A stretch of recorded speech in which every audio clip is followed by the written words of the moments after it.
I'm incredibly excited to talk about this feature. It's particularly important for less technical personas such as myself, but incredibly useful for CloudOps teams as they can see the most costly aspects of cloud infra, as well as the hibernation of zombie resources and where they might be taking place. Ultimately, this is like the brain of your infrastructure. So here's a step-by-step breakdown of what you're seeing and why it's valuable. So the first point here is the big picture, this web of lines. Every resource or node is a piece of infrastructure, like a server, a database, or a security rule. The lines connecting them show dependencies, meaning this resource needs that resource to work.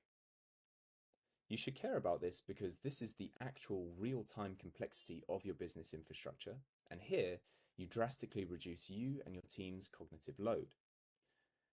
This tangled web makes you realize why engineers take so long to fix things or to build new features.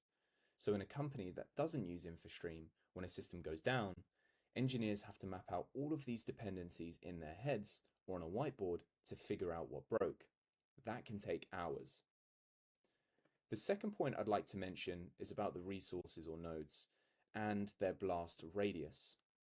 So if we were to head down here, for example, and we were to see a resource that was outlined in red and it said failed or error, you could see yellow dots pointing down all the way to them. This shows instant root cause analysis. So when something breaks, Infrastream instantly highlights exactly where the failure is and traces the lines to show other systems that are impacted. And this is what we refer to as the blast radius. If there were a problem, we could open it up, for example, and we would see that there are issues here on the status. It would say error, or it would say failed. So normally an engineer would have to spend hours digging through logs to figure out why it failed, whereas instead we're just going to ask Pvot. We can go onto Pvot, who would act as my AI site reliability engineer, and say, diagnose why this recent run failed and tell me how to fix it. That can take place.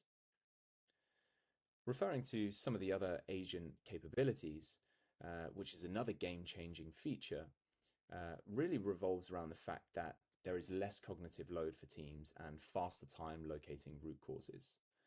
So when I ask Pvot to diagnose a problem, it's literally chasing those lines that we can see to find the root cause instantly.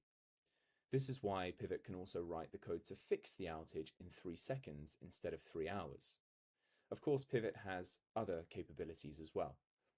For example, because Infrastream is in your infrastructure, it knows exactly what servers, databases, and applications you're running right now.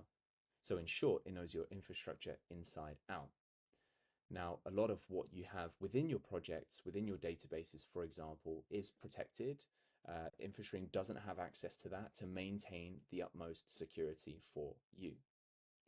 Secondly, it catches hidden errors before your customers do. So Pvot acts as a safety net, automatically catching common but critical mistakes like a broken link or a missing security permission before they can cause an outage. Thirdly, it's powered by Google's most advanced AI. So we use Google's latest AI models, therefore it's smart enough to read your entire complex system all at once. This means you get the most accurate answers about your live environment. And lastly, it acts as a 24/7 monitoring team. Background agents constantly monitor your systems and instantly alert the AI the second something looks wrong. And referring to your live environment, what we can do is we can see up here, for example, your current run and who triggered it and more information about it as well. So again, this is referring to your current run, your current live environment, and you can also see your run history here, the errors and what's stalled, and further updates that are required.